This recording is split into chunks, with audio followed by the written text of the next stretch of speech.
Hello, this is Online Q's YouTube channel for online queries. In this video, I will be showing you how you can enable anonymous posts in your Facebook group. First of all, go to your Facebook group.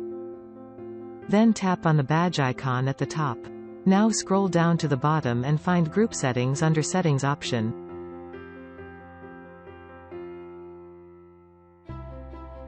Again scroll down and find Anonymous Posting option. Tap on it and turn on anonymous posts on your Facebook group. Please remember, the Facebook group that you are trying to enable the anonymous posts must be public. Otherwise you won't have this option.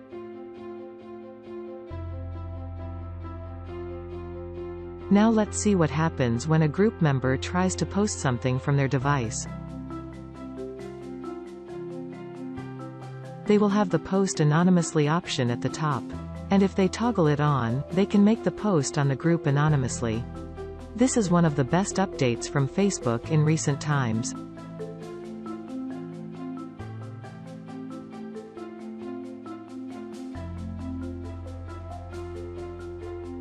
Thanks for watching. Please like the video and subscribe.